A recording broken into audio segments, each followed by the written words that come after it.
Hey everyone, how's it going? So what am I working on now? I got a 2015 Honda Civic, and the customer's complaint is that it has a tough time starting and the ABS light is on. Okay, well I got in it and I went and started it, and it started fine for me. I didn't have any issues starting it.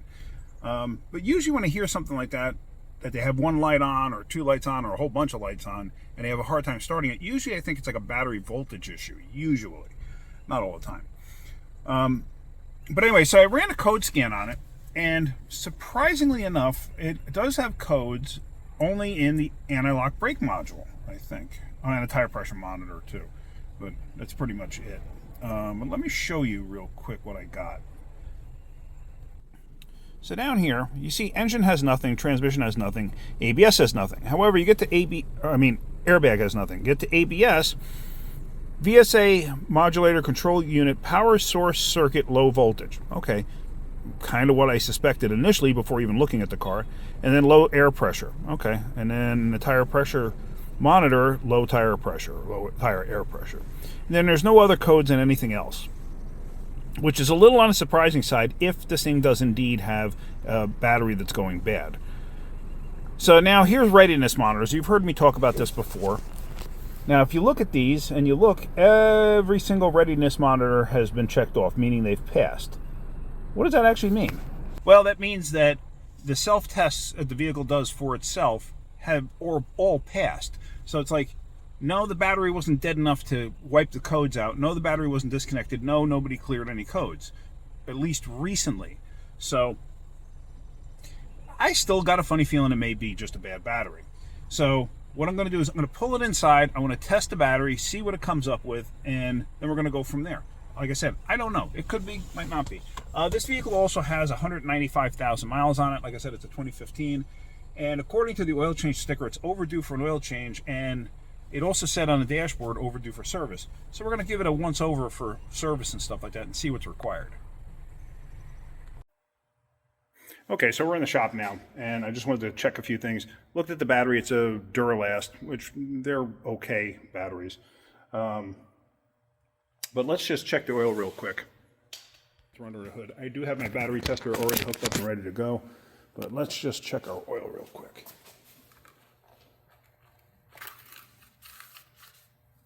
Now, I can tell you this from things I've experienced in the past. See how discolored this stick is?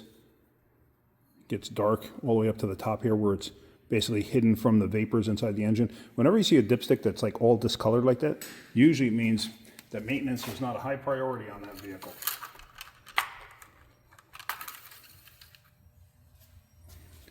All right. It's low on oil. It's right there at the bottom. Doesn't even feel like there's anything there. And the oil absolutely feels like nothing. Okay, so it's going to need an oil change, we know that. Now back over here to the battery, we're going to test the battery. And if you look, actually, the terminal's kind of cruddy, kind of corroded. So let me lower you down a little bit. So here we're going to go to battery check. This is my King Bolin. It's a pretty inexpensive tester, and it does work pretty decently. I've checked it to our shop one, and it's pretty accurate. I will give it that. We're going to do in-vehicle test, battery test. Okay. It's a regular flooded. We're going to go cold cranking amps, 500, and this happens to be a 500. Okay. Because sometimes, I don't remember, sometimes this thing will stay on whatever you had it on last. I think that's what it usually does. So I could have checked. I did replace a Honda battery not too long ago, so it could have been from that. Yeah, it's a battery. But let's just check something. So that's the state of health. That's the state of charge. Okay. The internal resistance is kind of high. That's why it's telling you to replace it. However, could that corrosion be the issue? That's always a possibility. Tell you what, let's clean that real quick and see what we wind up with. All right, so what we're going to do is, as I always said before, disconnect your negative first. pull that off and out of the way. We're going to disconnect our positive. Then that was a little on the loose side.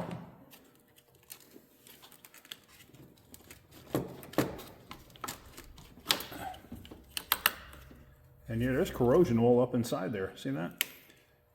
I'm going to go get some hot water and clean that off. So give me a second. You did see inside there, right? See how corroded that is? All right, let me get some hot water. All right, so really all I'm using here is just basically the hottest tap water I can get out of the tap.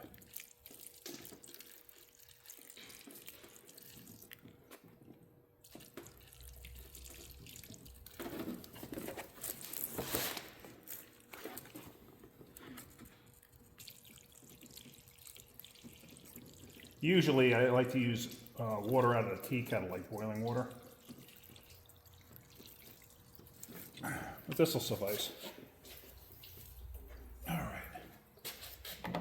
So now I have my handy dandy battery terminal cleaner.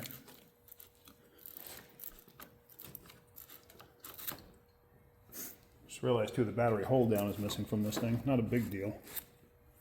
So just give it a little scrubby scrub. And then flip this around.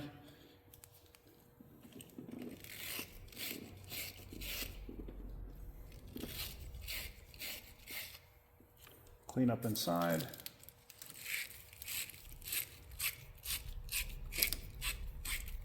Clean up inside. Connect our posts again. Just like that.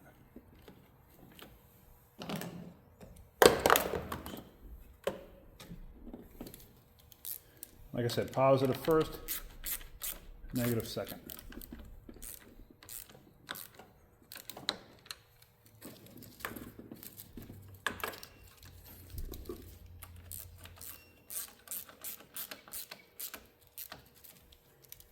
Make it good and tight. Actually, you know what I should do? Let me show you the other one I've been talking about, the one I told you shouldn't get. Let me go grab that. Hang on one second. All right, so this red one is the one I don't want you to get. Now, from this end, obviously they look identical. They do make these with the blades on the inside too. I don't like those either. But there you see, it's got the blades. The problem with this style is it takes off too much material out of the post. Or not out of the post, but out of the terminal end. So this is the reason I prefer this one. I've had this, I can't tell you how many years, but I keep it because, you know, just in case, you never know. All right, so let's test it again, just see if it changes anything.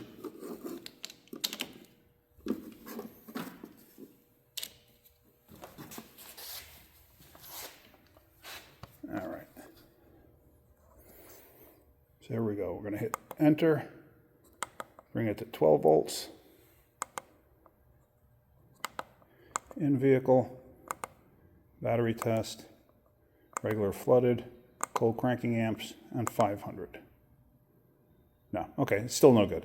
All right, but I have seen battery terminal corrosion create issues. All right, so we're going to have to replace the battery. I think we're going to have to start there. That's probably the whole cause. But now it definitely needs an oil change. Get out of there. But anytime we get a customer's car in, I always put it up in the air, give it the once over, because you never know what you're going to find, you know. Could have a wheel bearing falling off, could have a tie rod falling off, a ball joint ready to let go, cords coming through the tires, you never know. So that's why you always give them a once over, just to make sure. So let me put this up in the air, and then let's take a look. I did forget my microphone, just so you know, it's in my car. But what I will do is I'll go underneath, take a quick look, see what I see. Like I'm taking a quick look at the back of the brakes, they look fine. You know, nothing to make me want to take a wheel off and look at.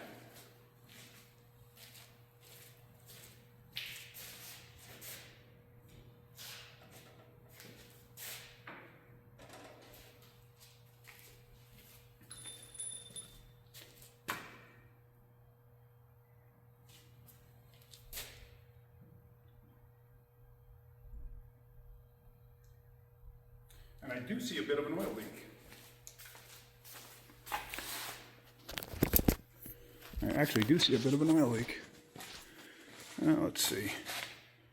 Where are we? Right here. You can see some of the oil dripping there. If you look at the backside of the motor engine, you can see it dripping down from up top. See it all over the backside there? So now, there should be a VVT solenoid in the back there that actually has a tendency to leak. So I'm going to take a look at that and see if I can see something. So right now I'm just letting the vehicle down.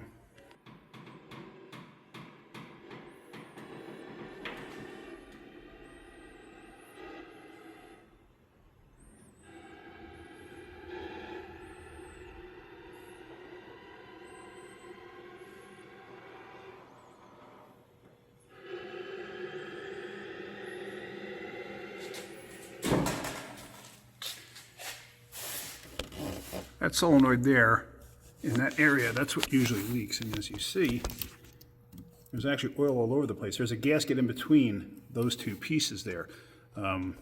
See the very silvery part? And then there's a bolt right there. See that? Where this thing actually mounts, the gasket has a tendency to leak in between those two. And I believe that's what's leaking. We just fixed one yesterday. It's a very common failure on these things, especially when they get miles on them, age. So, yeah, let's talk to the customer, see what they want to do, and see if we're going to put a battery and do an oil change. Replace the battery and do an oil change. Yeah, that's it. Can't speak right. All right, let's go do that. So, unfortunately, that video ends there. Customer decided they didn't want to do anything because they had that battery replaced, they believe, last year from whoever it is that sells the Duralast. I can never remember, one of the parts stores. So she's going back over there, and yeah. So that went absolutely nowhere. But things like that happen in this business. What are you going to do? All right, well, that ends that. I hope you got something out of that. If you did, hit that like button. If you could, please subscribe. All right, guys, have a great day. Keep wrenching.